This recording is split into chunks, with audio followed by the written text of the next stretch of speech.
What's up, guys? Welcome to More Than a Conversation, Episode 4. I'm joined today, as always, by my friend Forever the Arrowverse. What's up, guys? And we have our first guest on the pod, Mr. Robbie12. What up? What up? Yes, sir. And today, the three of us got together, chose to hang out today, had a lot of fun. What'd y'all think? Yeah. It was fun. Yeah. Yeah, it was cool getting to hang out with y'all again because, I don't really get a lot of time to just go hang out and spend an entire day hanging out with friends. Yeah. But it was cool getting to do that with y'all as always. Oh, of course. And forever, I told you that there was something that we were going to address in the podcast tonight that y'all had some questions about. Yeah. So today, I need some answers. yes. Oh, yeah. You gotta do vacuum as soon as you can. All right, I will. So basically, what the guys are talking about here is when we went to the movie, they discovered an object in my back seat, and I have an old school milk keg just rolling around in my back seat that could hold like 5-6 gallons of milk just chilling in my back seat. And the guys were like, why the heck do you have this back there? And I told them that I'd tell them during the pod. But yeah, let's just say that was something that my grandma owned. And when our church went to do our vacation Bible school, they wanted me to go knock all the rust off of it, paint it like red, white, and blue, and make it a carnival game. But you see, I put it in my back seat and just never touched it. And there it's been sitting for like over a month now, just in my back. You just forgot about a milk keg. Grandson. Grandson. But look, and I saw it like every single day that I went to get in my truck. I saw it and I thought about it, but I had to take it out at work, and I just did not have the mindset to, as soon as I got to work, pull this big old milk keg out of my back seat and go knock the rust off of it with some tools inside. But anyway, I told you I did. That's sad. That entire story was hyped up all day I know. for you to just turn out to be lazy. I know, man. Oh my word! Yes. Bro, it's like, I swear, guys, there's a reason for this. I just forgot to take it out my truck. I was just too lazy to clean it. Like the one simple task you're given, Matthew. My bad, General, and you can't even do it. And to think of all the kids that didn't get to play the throw the tennis ball in the milk keg game, all because. You know how fun that game would have been? I would have played that game. That's a shame, bro.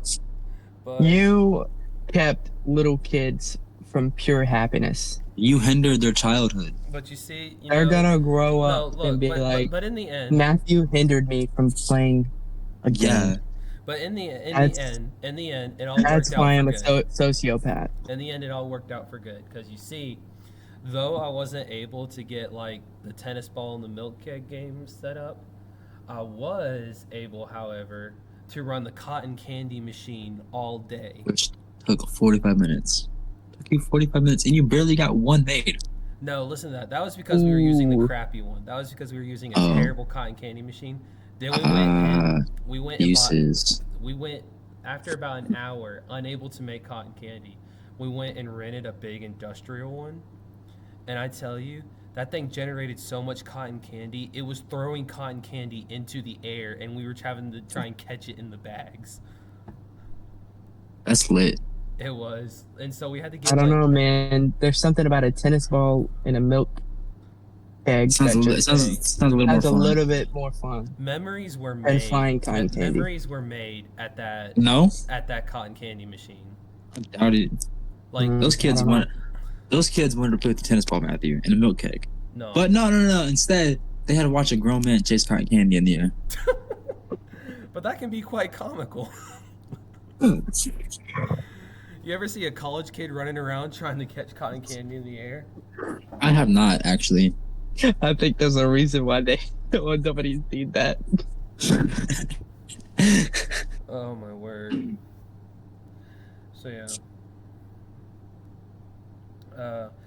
But anyway, we had a lot of technical difficulties today. And Again? that has actually For like the third week in a row. yeah, for the third week in a row, because this podcast, it just does not like us having I have no an issues. Yeah. I don't have any Well, issues. Like, y'all told me to join. Here I am. yeah, and so basically, I mean, we literally did zero planning for this thing. We just decided one day to do a podcast, and we're like, all right, let's do it. And yes, then sir. But anyway, we're kind of just learning along the way, I guess. oh, and also welcome Rye Dog, our first live viewer. Thank you for tuning into the podcast live. As a viewer. And also thank you for telling me that. I forgot to change the description from being a Minecraft stream to More Than a Conversation episode 4. And so he caught that early on. So anyone who tunes into the stream now will see that it's More Than a Conversation episode 4. L host. I am being an L host. L tonight. grandson and an L host in I one know, podcast. dude. Like, can you imagine? Look, this I know, dude. podcast wasn't supposed to be Roast the Host Night, which actually, Oh. that is kind of a fire name. That may happen one day, Roast the Host. I don't think you want that. I really don't, Matthew. My The bad, General. podcast My bad, would- General. The podcast would end abruptly. But anyway, we've had y'all waiting for Y'all. 7 minutes now. So 7 minutes. we're going to go ahead and dive into our first topic of the day.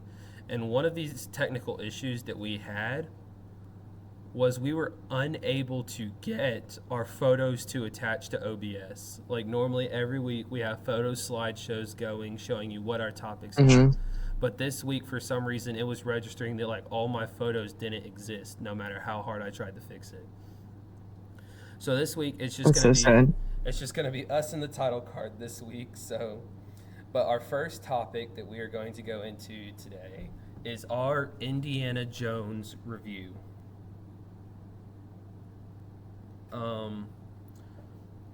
What did y'all think of Indiana Jones?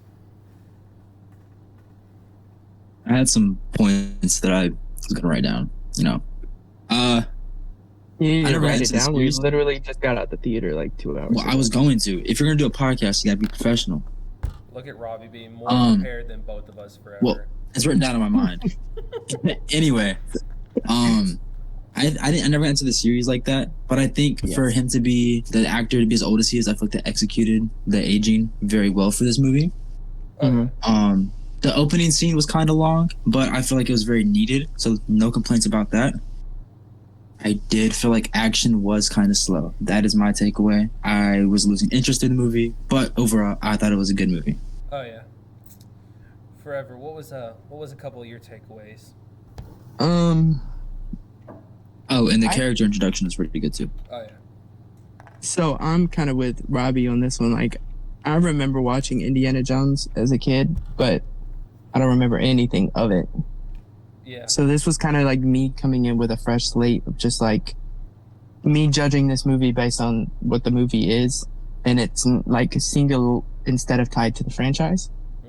Mhm. I actually liked the introduction of the Nazis in like the World War II. Yeah. Typical train sequence, you know. Yeah. I feel like Yeah, it was there's in a that- it was lot of definitely good. movies.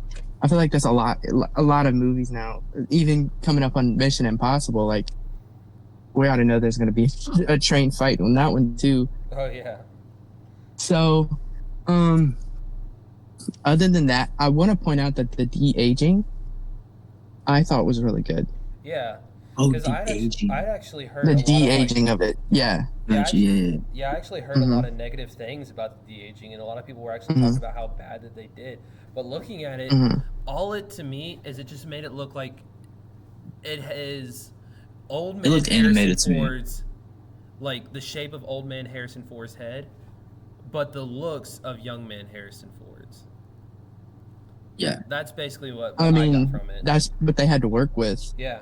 I mean, The only issue I had with the de-aging was the whole like it made it look animated, like it was a really high quality video game, not like a movie, if that makes sense. Yeah. But well, they yeah, still did a but great they job probably with didn't it. have probably didn't have the budget for that, Yeah. unfortunately. Yeah, sad. They can't really budget extra money for CGI if we're not really Yeah. exactly going to the theater and Yeah. making this movie $1 billion movie. Did a good job with it in the discussion. No, that part, like for me in discussion, did a good job. Yeah. Um, After that, it had like severe pacing issues. Like as soon as it kicked to like present day, it was slow. And maybe it was supposed to be, but it still felt like extra story to the thing that they were hunting, like the treasure thing. yeah. But that was also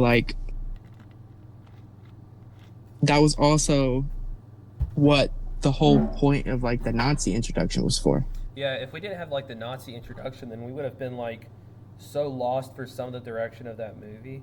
But it did great in introducing to us the villain, introducing the father of the second main Goddaughter. character. Yeah. And then gave us looking at Old Man Indiana Jones again, and then gave us the object that would become the prized possession over the course of the film. Yeah. I mean, I felt like it was the typical treasure hunt movie, to where there was like this one guy who was after this treasure, and like these bunch of evil men after the same thing. Look, Yeah. that's how every Indiana It's like Jones movie it's like goes. so typical. It's- But like that's even like beyond that, like with the Uncharted movie. Yeah. Yeah, I was gonna say that it felt really similar to Uncharted because Yeah. it was just whole chase for this missing treasure and everything, and I was like, this is reminding me a lot of Uncharted with a lot of the chasing, the scenery, everything. Mhm. Yeah. And for you two that you didn't get really a whole lot of Indiana Jones. Every Indiana Jones movie involves Indiana Jones going after the treasure, and for some reason Nazis have it, or Nazis are going after the treasure as well. Every single That's film. fine, because that's fine because I don't mind killing Nazis, but Oh, yeah, totally. I mean, I don't think we could ever get enough of that. Right. And another point that I want to make about this is, like, yes, I love that whole intro sequence, but I loved the homage it paid to the old movies. Well, I mean, I don't. Yeah, well, you I wouldn't know. You can't really comment on this, but for those of you who are with me, we got to see a ton of the old actors show up. Oh yeah. And then not only did we see the old actors, but we got to hear the same nostalgic music. And I'm guessing the same actors as far as like that taxi cab driver and then like the fisherman. yeah, the taxi cab driver, the Okay. fisherman, and then his wife. All right. Okay. Yeah, and then and then Spoilers. I loved it because another thing that they included was that when they were traveling between locations, the whole screen would turn into a map, and you would see the little red line moving across the map, and it would show like his plane, train, or car, or whatever. And that's literally exactly how all the other Indiana Jones movies went. Whenever he was traveling, it was always a red line moving across the map, followed by his plane or whatever. And I thought that was a cool little homage they paid to the old movies as well, making you think this is still just part of the Indiana Jones film instead of being something that's just completely separate. Again, I think I would probably like it a little bit more if I was actually like a fan of the franchise. Oh yeah. Yeah. But I mean, I still rated it a 7 out of 10. Oh yeah. Totally. So I mean, that's still a good rating for me. Like if I give a movie a 7 out of 10, like Yeah. Okay. it's good. What did y'all feel about the new girl that got introduced? That was the student in the back of the class and was with Indy the entire adventure. The goddaughter. Yeah, the goddaughter, exactly. She was like very annoying at times. Oh, Yeah. She came around and she was like a decent character in the end, but Yeah. That's I mean, it took Indy getting shot and like she was like, oh yeah. no, like he can't die. yeah. I love the character development that character had. So Oh Yeah, definitely. for a short amount of time, she had good character development, but Yeah. It wasn't something that we saw all over the entire film. It was basically just like she's like this petty thief the entire film, and then it's like right when it got down to like the last 30 minutes of the film, she had her change of heart, and actually became a character that I kind of like started. I guess time traveling to like 102 BC was probably a kicker in that. Yeah, but whenever they time traveled, I don't remember what the year was, but yeah. Which we'll get to that whole sequence in a second. What did y'all think of the villain? Did he do a good job as a villain, or was he a poor villain? Homie, what he good villain. I mean, wasn't the best.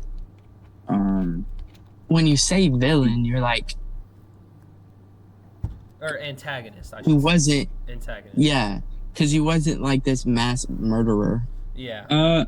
You know what I'm saying? I like how his goons wanted to go back in time and ice Hitler so he could become the Hitler. So I mean, sure, spoiling the whole movie. No one's gonna watch it anymore.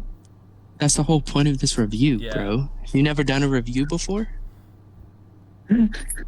Spoilers.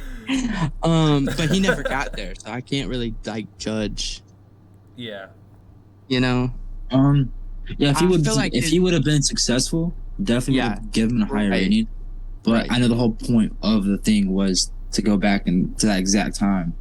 I mean, obviously, granted, he was smart, but he wasn't like the strong hand. Like he had his goons that did a lot of the work. Oh yeah. What about the freaking Hulk walking around with them the entire time? That dude was unnecessarily large. That guy was huge, dude.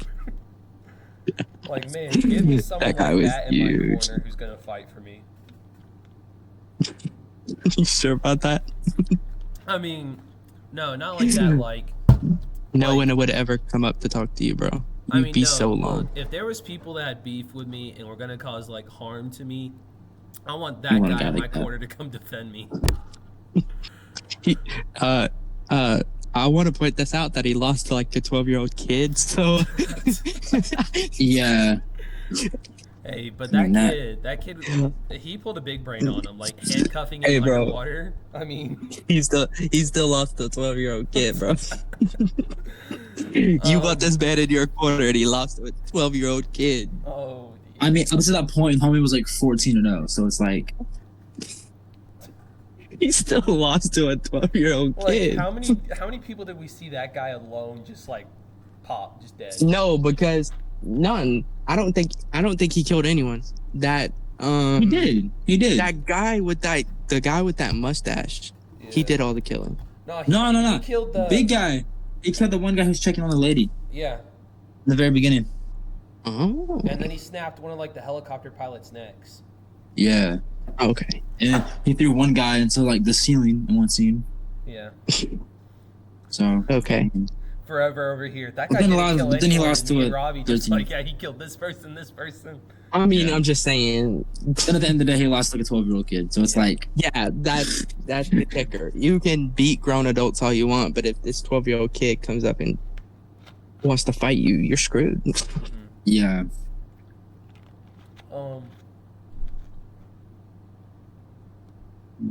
I heard a noise and I paused to go see what was going on for a second. But what was y'all's favorite moment in the film? You ready for this? Yeah. When the lady in the beginning of the film called the white guy a trigger happy cracker. My favorite part of the film. I died laughing, bro. I was rolling in the theater, dude. Right. What you got, Robbie? I'm thinking. Oh, go ahead. Bro, you just watched this movie. It shouldn't be that hard to choose. No, like, I know, but I said I was kind of slow for me. So like, there's like moments that I just would grasp, and there's moments that I, whatever. I think in the end, like when the ex-wife showed up, that was it's pretty sweet. So. Yeah, it kind of felt like it was like a tie to the character. Yeah. Even without me knowing previous movies, I could still feel like that was like the end. Like it was just a bow tie on the franchise. That was it. Oh, You know, it would have been funny. You know, it would have been funny. I personally wouldn't have mind if he would have stayed in the past and just died. but Because it was kind of I funny love- though when I love when the characters you grow up loving actually dies, then that's the conclusion to his story. yeah. But You know, it would have been funny to me. You know, like when What? he woke up from like his coma or whatever he was in at the end of the Mhm. movie. If he would have just woken up and like it all would have been a dream, that would have been pretty funny. oh, like him, like in general, like every adventure he's been on. Yeah, it's no, just like- not every adventure. That just the adventure Oh. that was portrayed in the movie. Oh, I also want to let you two know that I had Just the- woke up and be like, gotta stay off the shrooms, bro. But Forever and Robbie, I wanted to let y'all know that I went ahead and I put up the screen share on the Discord VC. yeah. Yeah, I seen that. So Yeah, yeah, y'all can tune into that and watch, so you can kind of see the comments if you want. I had two parts that I really liked in it that both had me laughing pretty hard. What's kind of morbid? Yeah, what was it? What did Forever say that was more? I'm confused. Rydog. Yeah. Was it the cracker part?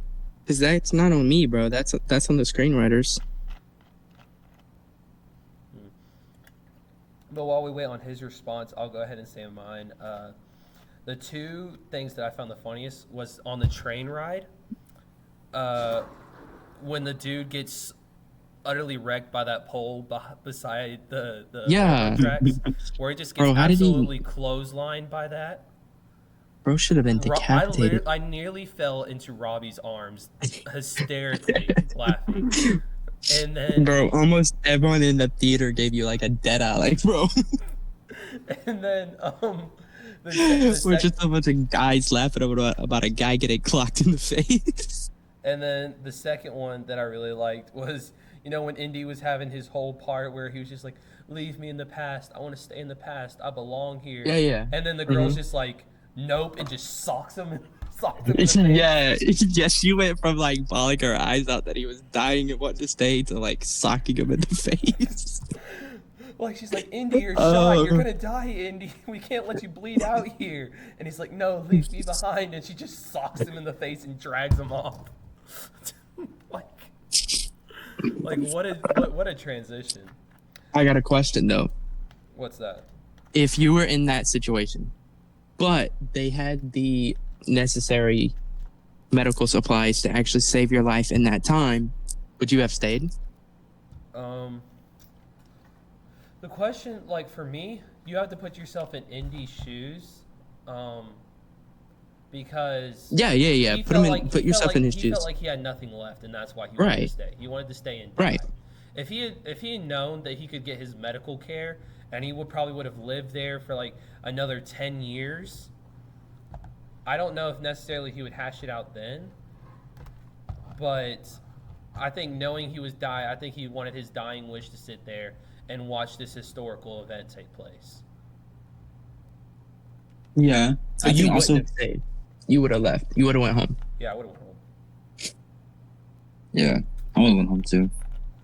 But also, I realized that he had like such an emotional attachment to that war that like that's why he wanted to stay and witness it. Which Like, like, I that's- don't blame the guy for that. Like, yeah, he Mhm. loved that part of history, and then also that's what he was teaching in the beginning of the film. Oh yeah. But yeah, but putting a pin here, Rydog says that the part that Forever mentioned that was morbid was he likes when characters you love die. Mm-hmm. He said that's kind of morbid when you mention that. Think what you think, bro. Think what you think. I mean, it hurts your heart more when you see them go. Like it's a character you're emotionally attached to. Yeah, but now you then- don't walk out of that movie thinking the franchise is over. You just think, okay, we could have another Indiana Jones movie. You know what I'm Right. saying? So instead of it- like it does closing the help for door for good, conclusion. you're It's kind of like- just. And now that time travel's involved, like, Yeah. you know what I'm saying? Yeah, but So- let's mention the time travel. What did you feel about the time travel scene?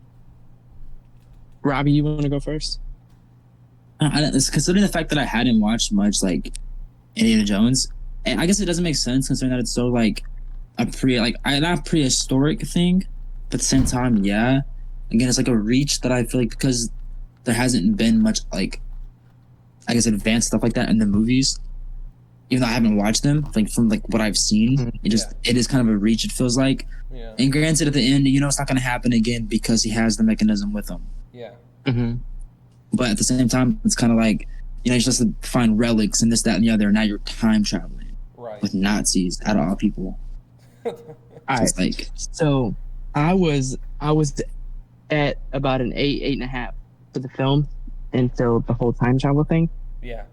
And it took me out the film. I'm gonna tell you why. Because I felt like there's so much in Hollywood right now to where we live in this unrealistic reality of just isn't the whole point of impossible things happening. And this was like a movie for like majority of the movie to where you felt like this was an actual story, that this could have actually happened to you. Like it's just this man going on an adventure. You know what I'm saying? Yeah. Like, and it felt like it was actually plausible. And then time travel by this man who literally had no tech advancements and was still shooting with a bow and arrow figured out time travel. Yeah. I'll give y'all like that it just took me out the film. Yeah. And it felt stupid. I'll say this. I didn't care for the whole time travel sequence. I feel like the movie still would have been fine. Like, even if they wanted to dabble in it and say, like, oh, it's possible, and they, like, start opening the wormhole, but Indiana Jones stops them and they don't get the chance to go back in time. Yeah. I feel like that would have been a lot better than them actually, like, spending, like, 10 to 15 minutes stuck in, like, 39 BC. I thought it was like 219. Yeah, it was like 219 or something. Whatever it was. I don't even know. But I find myself trying to like convince myself that it was an okay scene, though it's like very hard to, because in every Indiana Jones film we've had something unreasonable happen. In Raiders of the Lost Ark, Indiana Jones opened the Ark of the Covenant and a bunch of angels showed up and killed a bunch of Nazis. And see, I didn't know that. In Temple of Doom, guy used voodoo to like brainwash Indiana Jones and was like ripping people's hearts out and stuff without even grabbing their hearts. And then that's crazy. In Crystal Skull, but however, it literally had aliens in Crystal Skull. However, your first 2 points are very plausible because there are angels. Right. And voodoo is a real thing. Right. So those are plausible. Yeah. So I'm just saying. I will say though, Preston, it is like a big part of Hollywood being like imaginary and like unrealistic in a lot of scenarios. I mean, for instance, you say Fast and Furious, and I never got to that series either, but wasn't one of the movies like they were in space in a car? Yes, but you don't think people can't make rocket ships out of a car and get to space?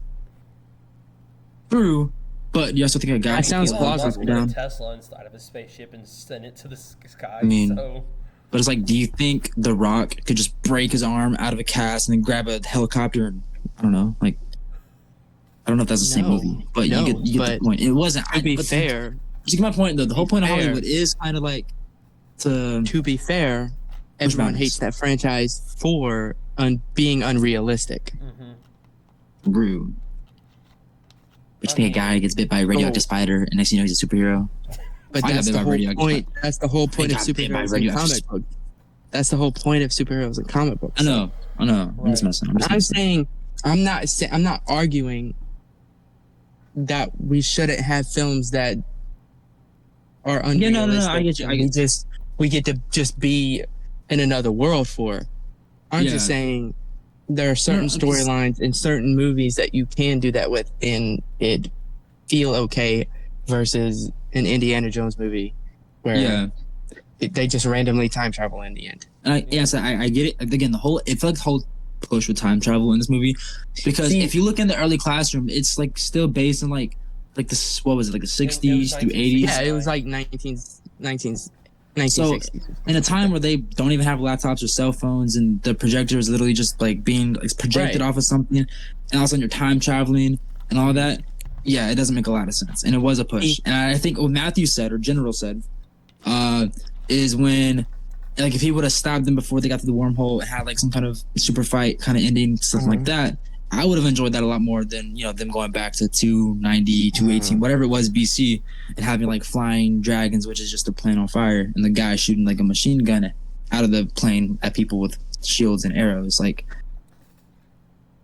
would have made a lot more sense to me if that would have been. You know what I kind of felt like the whole like time travel sequence was? I know this is kind of like pulling it out of nowhere, but it would have been cool if they would have somehow incorporated like that device being the Bermuda Triangle, where people just disappear. Right. Like whole planes like disappear, and it just be that device. Huh. That would have been cool. Oh, I see your point. I see what you're saying now. I can see what you're saying now. Yeah. Because a lot of like stuff has mysteriously gone missing. Yeah. In the triangle.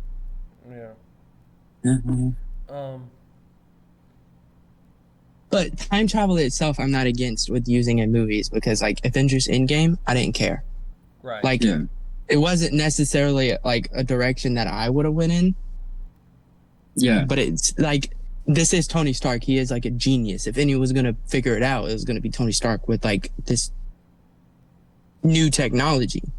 Right. Yeah. They're living in the 60s with an ancient device that literally just let them time travel. Right.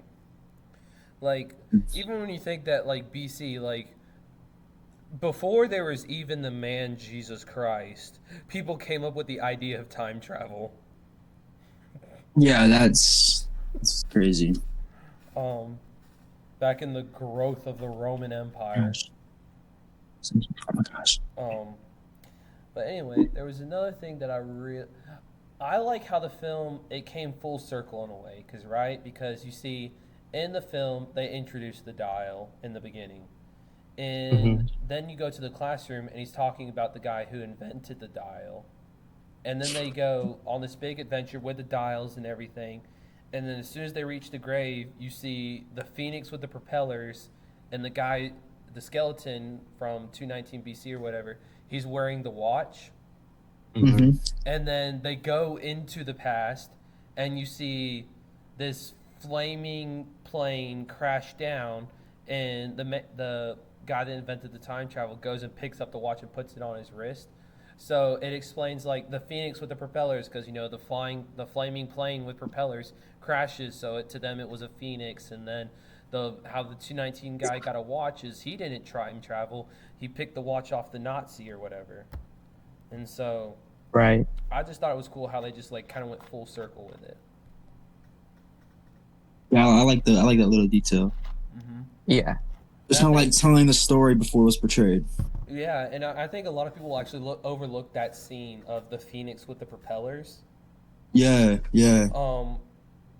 But if you actually like stop and pay attention, flaming plane, like Phoenix being the firebird, seeing a plane on fire to them would have been equivalent to either seeing a dragon or a phoenix with propellers. Yep. Mm-hmm. Which in the whole fight scene they kept calling it a dragon, so it's weird that they made it a phoenix. But because I think that we heard that the planes got called like dragons like 6 times. Yeah. At least. Yeah. And then they made it a phoenix on the grave, but it is what it is. I like the phoenix idea being the firebird, and it was a flaming plane. All right, so overall, what's out of 10? What's your overall review of the Indiana Jones movie? 7. 7? For me, I like a 5.2. 5.2. I know it's a great movie, but okay, I guess you said a 5.2. He said 5.2. Yeah. That's interesting. Again, it's a good movie, but recently I have been watching a lot more fast-paced action movies, and as we established, the pacing for this movie just felt really off. My attention wasn't really being grabbed that much. So, again, overall for me, a 5.2. Right. For me, I'm going to blow you out of the water. I'm going to give the movie a 9 out of 10. I loved it. I figured that was coming because you're a history nut. So having all of history. Nazis, yeah, like that Nazis, and then that going time travel and seeing that fight and that, like you were just living it. I was in my happy world. So basically, if you take Robbie's 5, Arrow's 7, and my 9. More than a conversation rating gives Indiana Jones a 7 out of 10. If you want to be technical, like 7.1 out of 10. Biasly, I'm gonna say that's an accurate rating. Yeah, that's pretty accurate, probably. You also know my rating. Like I went into this movie like never listened to Indiana Jones movie. I went in like just clear minded, everything. It wasn't like I had been like watching the series. So watching it for the first time, it's like I had really no clue what was really going on, which I know a lot of us really did because it's a whole new movie. But still, it just didn't really grab my attention from the start. I was kind of lost, and then as we went on, I feel like there could have been maybe some better like progressions. In some parts, I feel like we're a little rushed. But other than that, that's why I give it a 5.2. Yeah. Wait, this scene just randomly shot up in my head. But what did you feel about the horse going through the subway station? You know, That was like so random. It was random. Was it? Was it? I never. I don't really watch trailers. In the trailer, that I saw that it in the scene was in trailer. the trailer. That's It crazy. was. How'd you like that? I thought that was funny. I liked it. When watching the trailer had me like edgy. You know, horse jumps to the next railroad track just before the train hits him. But you know, watching in the movie, I guess because I saw that trailer so many times, when it got to that scene. Oh, so you were just like, all right, normal trailer. I knew it was coming, and I knew that he was going to escape it, and the horse wasn't going to get run over by a subway train in New York. But I guess I just saw the trailer so many times that it didn't have that same like sitting on the edge of my seat. Is he going to outrun the train? Is he not? Type deal. Yeah. It's Indiana Jones. You know who's gonna outrun the train. I mean, yeah. I mean, could you imagine like the first 5 minutes of this movie, they kill the main character, and next thing you know, it's like, where do we go from here? Yeah. But Hey man, they should have killed him off in the end though. Actually, there's 2 more points I want to make about Indiana Jones. I would say real quick before we make the points. Yeah.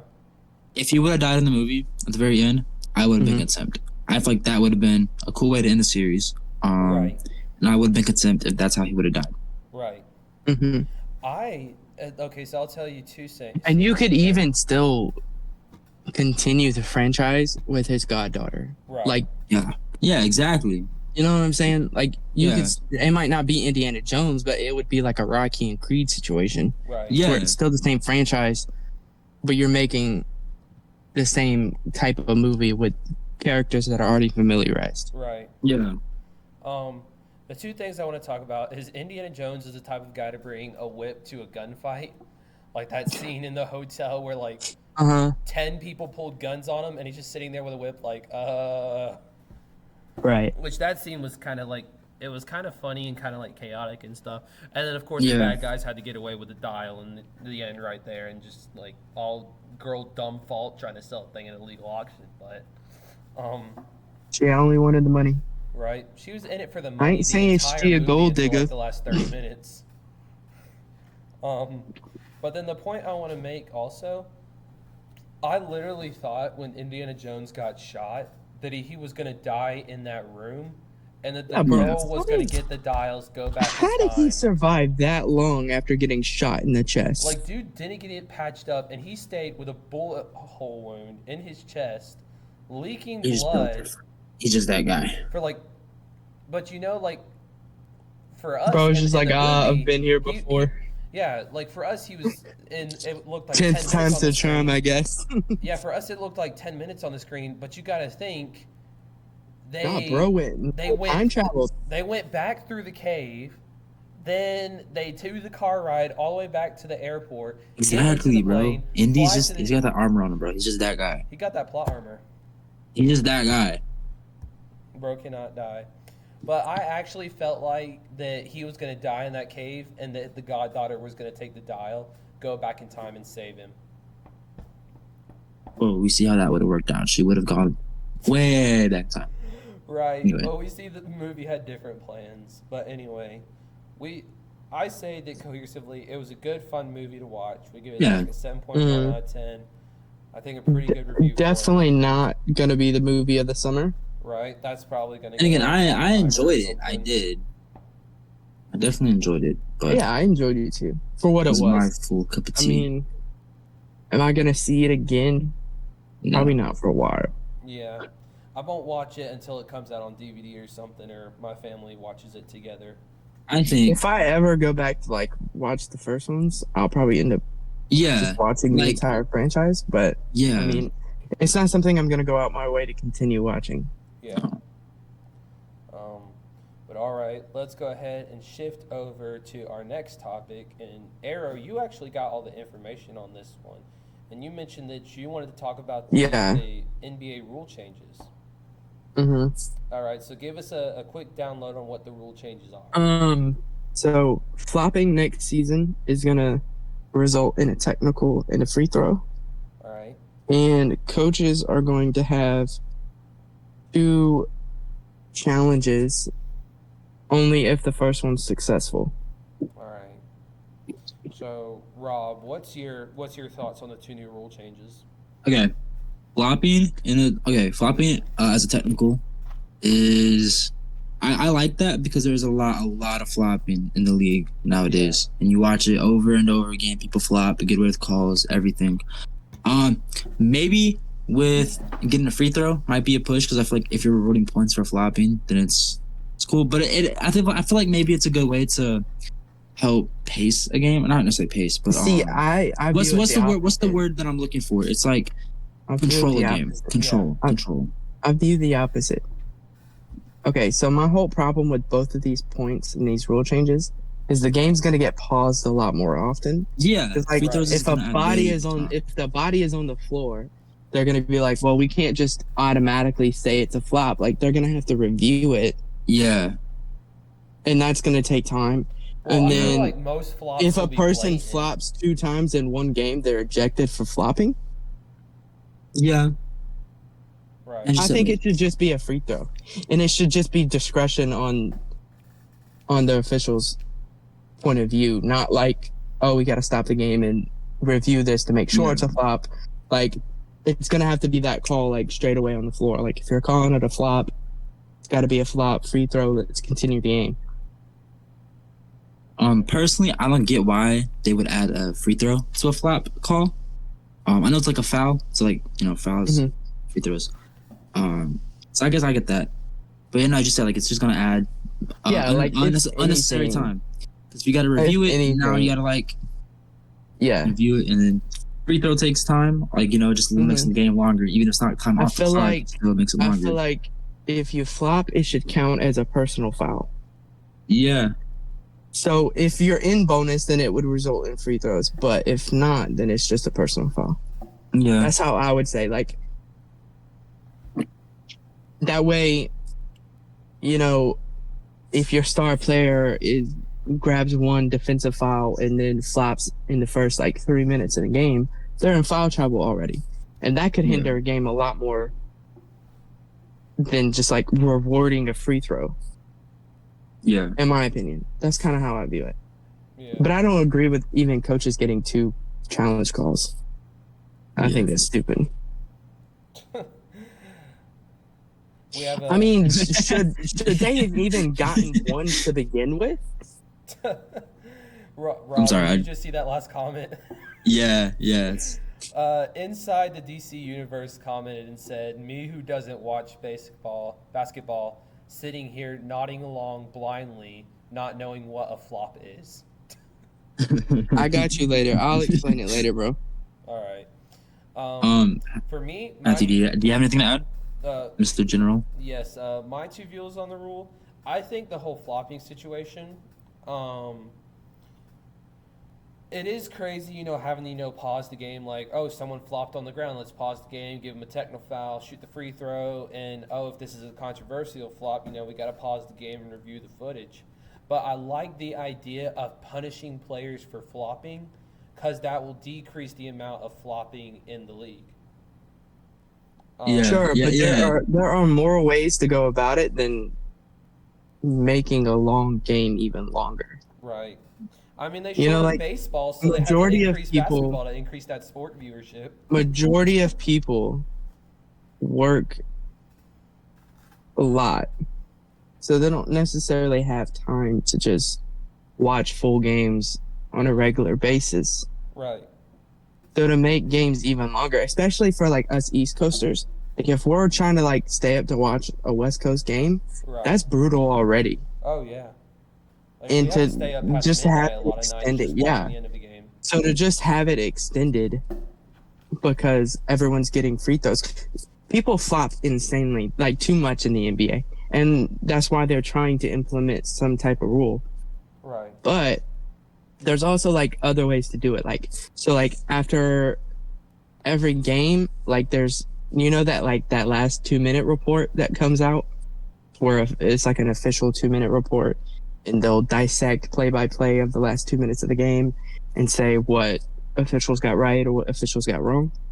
They should do that, like, but on like a flop basis. So at the end of the game, if there's like a player who flopped during the game, then you penalize them and make them pay a fine of like 10 grand for every flop they do.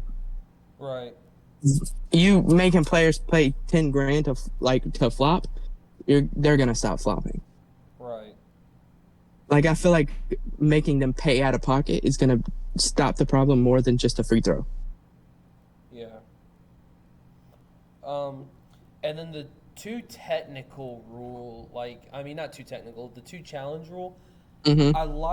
I kind of like the idea. I mean, having two challenges is odd, but like in NFL or whatever, you challenge a call.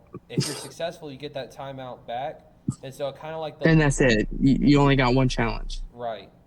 So I like if you challenge, because I forget, do they take a timeout away if your challenge fails in NBA? Yes. All right, you lose so your I timeout. like the idea of just rewarding a timeout, which I think it still does. Yeah. One challenge. But if they were gonna do two challenges, like they are, say, okay, you get one challenge a half.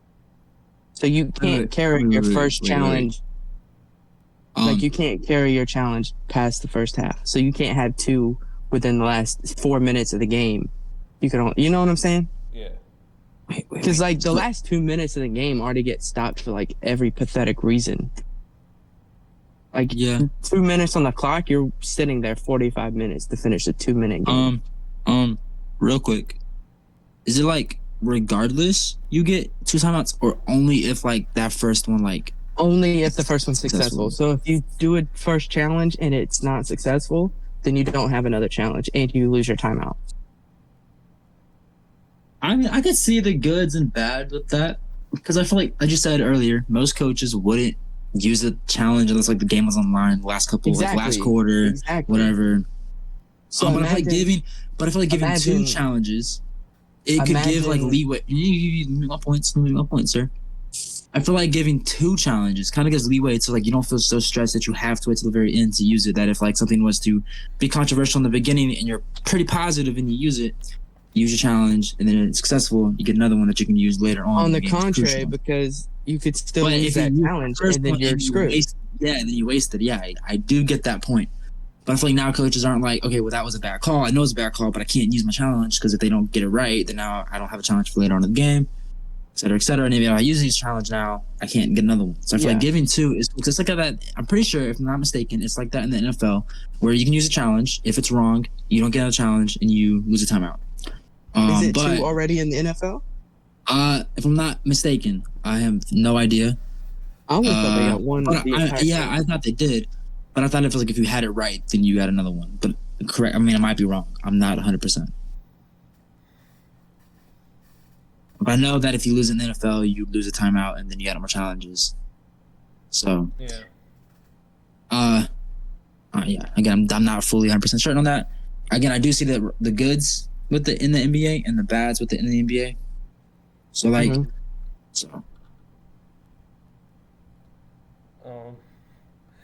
y'all are gonna have no idea, but I've kind of been interacting with our chatters throughout the stream, kind of keep chat flowing a little bit. But the topic we just came out is they're making a Minecraft movie, and Jason Momoa is gonna play Steve in it. Yeah, it's releasing sometime next year, or it was supposed to. I don't know about with all the striking going on right now, which we'll probably get to. That will transition us into topic number 3, and this will be the topic that we end the stream with, and that is What is our thoughts on the writer and actor strikes? Mr. Arrow, or Oh, you want me to Forever? go first? If you could Because I enlighten want to me. be a screenwriter. No. I'm asking you to enlighten me because Oh. I don't have the full details and juices of what's going on. Oh, okay. So I'll start with like the writers. I know you mentioned that before, and it's like they're using AI for a lot of scripts and not Mhm. writers. But it was like pay in general, because like Yeah, in Hollywood, you're supposed to get residual checks, yeah, which means like whatever, like if you write something or like if you star in it, if it gets replayed like at like 2 a.m. on your local cable channel, you're still supposed to get paid for it airing at like no matter what. gotcha. But these streaming services like Netflix and Hulu, they would have your show on their streaming platform and not pay you any residual checks for having it on their platform. So they wouldn't get paid for literally millions and millions and millions of views and watch time. Yeah. Yeah, that's. It's kind of like you general, if like you get monetized on YouTube and your YouTube video from like 14 years ago is getting like 100K views all of a sudden, and then YouTube doesn't pay you for it. Yeah. That would kind of piss you off, Yeah. you know? So it was kind of that, but then the actors decided to tag along, because a lot of actors do actually double down as like screenwriters too. Like they'll write things Right. Yeah. and they'll even like improvise on set sometimes. Right. So they're kind of like intertwined. And you'll see a lot of writers who are like primarily writers cameo in certain films. Like when you watch The Flash, you would see Andy Muschietti in The Flash, and he was the director. Right. You know what I'm saying? So, but the actors were, studios wanted to pay them like a 1 day fee of work, like a 1 day of work, to use them to come in and then get scanned by AI. Right. Yeah. And then they would use the AI of their voice and their facial features in anything that they wanted and never pay them again. And so they were like, yeah, we're not having that either. It's kind of like them trying to save the actual human feel of actors in Hollywood and like the art of what is movie making and screenwriting. And they're trying to save that, because AIs can do whatever they want, but they can never have human compassion. Yeah. They can never have human emotions. Yeah. They can't figure out that kind of stuff. So they're just trying to save what's actually important in art in general, and that's just the human mind and how it processes things. Yeah.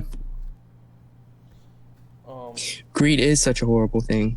Yeah, and like before I really like spoke to you a lot on this issue off camera forever, I found myself kind of like having like I wasn't really told or informed on how the writer's strike and actor strikes began, because there's just me like sitting there like, when is Stranger Things coming out? And then it's just like all the strikes start taking place, and I'm like, oh my gosh, no more Stranger Things for a while.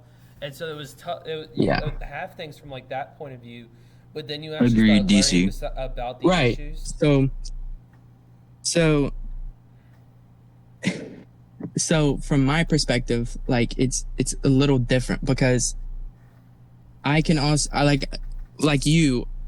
look at it from like an entertainment perspective. Like I'm looking forward to these projects like Deadpool 3, which was like mid-production. It was like mid-filming, and then it completely stopped because the actors went on strike, which it should completely stop because the actors are going on strike.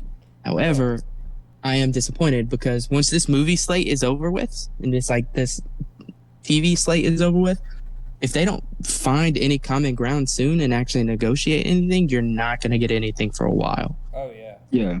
However, I stand with the actors and the writers, because my dream job is to screenwrite. Yeah. And to like work on set and like be a part of that industry, kind of like behind closed doors. So I obviously want to make a good living doing that. So I stand completely with them. So All right. Yeah, no, like for Forever. I feel like Yeah, you go ahead. uh my bad. I feel like people like, the writers are dedicating their full time to like writing scripts for movies, and they can actually Mhm. provide like the humanistic characters and emotions and Mhm. feelings to portray things. yeah, So not wanting to pay them is outrageous to me, because these people are providing you your profit. right. So Right. why are you not willing to pay them? It's easy to look at actors and even directors sometimes as like the backbone to what filmmaking is, but without they a would script, have you can't they have a have film. nothing without a script, Exactly. Right. Exactly. and they're literally getting paid pennies on the dollar to be writing these scripts. Like these That's- guys are making these companies billions and billions and billions of dollars, and they're so barely overlooked. they're too. a lot of screenwriters, if not 90% of screenwriters in LA who lives in LA Yeah. probably work 2 separate jobs Wow. outside of screenwriting to just have a livable wage there. Yeah. Wow. I'm also going to add, like, a lot of these like screenwriters, I couldn't name you one writer right now. So a lot of them are like overlooked and everything. But they are such Majority, yeah, they're not put into spotlight. yeah, and a lot of them But probably they don't want it. They don't really need to be, Yeah, except for like big name directors like Christopher Nolan, who wrote Oppenheimer. That they doubled down as like a screenwriter and a director at the same time. Like James Gunn, he writes he wrote DC. all the Guardians, Yes. but he also Yeah. directed them, because when you write a film, it's also like your vision. So you also know exactly what you want in the film, and that's why you direct it as well. Well, yeah, But and it's like I'm not saying like the writers want to be in the spotlight or they should be, but it's more or less like because they're so like they're not out there as much, but yet they are such a huge role and purpose for this movie and all that. That you think arguably they one of the most important. should be paid a good Mhm. profit, whether it's like what's it called, like passive, where it's like it's coming in more. I don't know if that's the right Mhm. word for that, or whether it's like they get like a big paycheck. I don't know if that's the issue. They only get like a certain paycheck at the start and then never get paid again, or if they just want to get paid more all the time. They're And I not believe getting that any regardless, They're not getting any residual paychecks, which is an issue. which means okay. So One of the I go watch- writers, Go ahead. Sorry. one of the writers who wrote an episode of She-Hulk. Did y'all watch that series? Nope. I did not. So the episode that Deadpool returned, which was like probably the best Daredevil? episode in the Daredevil, which was probably arguably the best episode of the entire show. His residual paycheck for writing that episode was $328. Gosh. Wow. I was making almost double that working at Subway. Yeah, Wow. this man literally wrote a whole episode for a Marvel TV show, and he got paid $328 All right. Wow. Real for a quickly- residual paycheck. Obviously, his base pay was probably like 20 grand or something like that. Yeah. But Yeah. it got aired, and it continues to get aired on the app, and he got paid $300. Yeah. Which I want to Wow. mention real quickly. Inside the DC Universe has made 3 comments I'd like to pull out. First comment he said is Hollywood's trying to make movies be automatically made for free and generate billions in free profit. Mhm. Super true. Next, he brought up that the producers, writers, actors, directors, costumes, makeup, props, sound, lighting, set editing, CGI, etc., are all equally important. Yeah, that's totally true. Yes. Agree. Without all the pieces going into a film, all the different people who, even the guy that just opens and closes the curtains and stuff on like. And the thing Broadway is, shows the type thing of- is, they the have thing is, jobs. the thing is, actors will wholly agree with this statement 1,000%. But big name companies like CEOs and stuff, they don't. Right. They always think that they're replaceable. The only people they think that aren't replaceable are the actors, because they think that that's the only thing that drives people in to see them. Right. And yeah, and so I kind of, we're wrapping up the podcast here. In 5 seconds we're gonna hit the 1 hour mark, and usually these things go about an hour and 5 minutes. So I wanted to ask the chat: is there any questions you have for the three of us that you'd like us to try and answer in the last 5 minutes of the pod? And I'll just put that up there while we chat. Inside, if you say a face reveal, you already know my face, so don't ask me to do face reveals. Oh yeah, inside the DC universe, yeah, just got hit with a lot of pressure right there. And I guess I'll add, it's something the president just said about the people being replaceable. Like, I guess you said, like, they do think writers could be replaceable, but in reality they're not.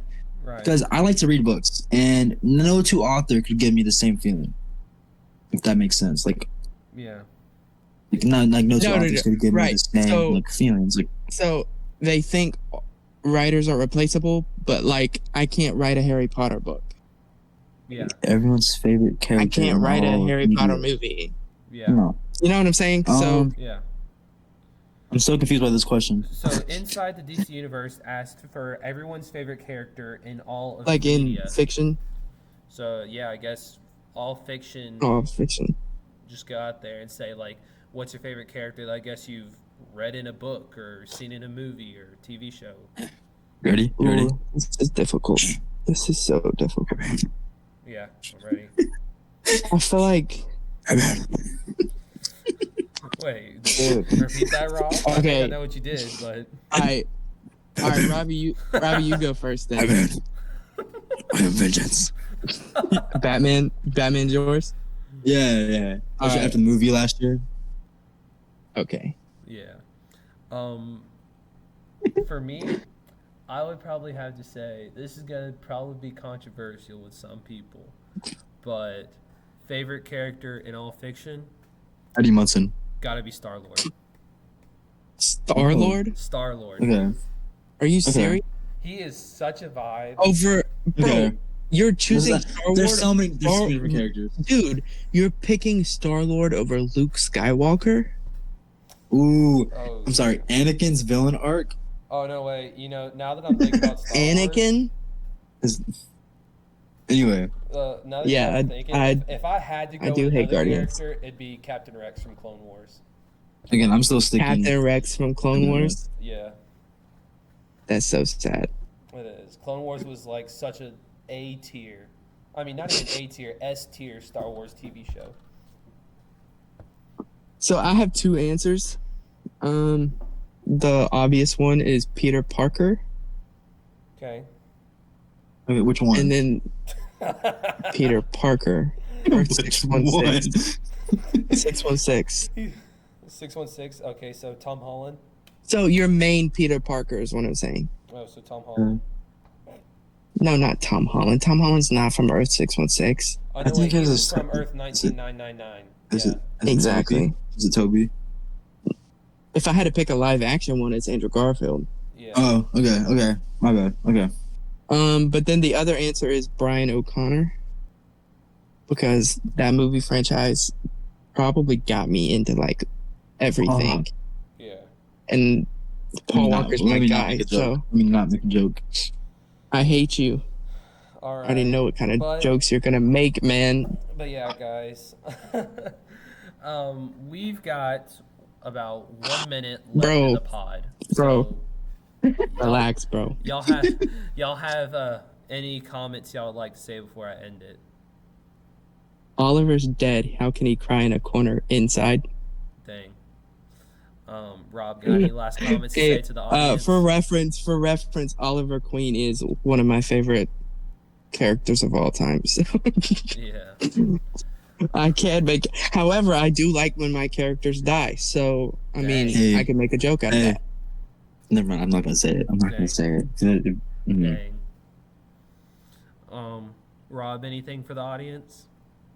No, I think it was a good podcast. Thank you for having me on. Yeah, Of glad course. to have you here, and we'll be happy to take you next week if you're open, man. Oh yeah, if you want to come watch Mission Impossible with us, which I am so pumped to see that. I cannot wait. Finances might be a little bit of a struggle right now, but I will see what I can do. All right, man. I feel that. All right. If you want to cash at me, chat. If you want to cash at me, No, I'm just kidding, guys. All right. Bro came on our podcast once and asked for money. We're gonna reach like 12 people on YouTube, bro. It's like Please give me Well, money. they all gave me $2. It's $24. Okay. Yeah. But anyway, guys, I want to thank each and everyone who tuned in to the podcast live. This was fun. We had a lot of laughs. Talked about Indiana Jones and the Dial of Destiny. Talked about some NBA rules. And then answered some a fan random milk questions. keg. Yeah, the random milk keg that, is still in the back of my truck as we speak. But beside that, thank you for tuning in live. Thank you to everyone who watches this video on YouTube.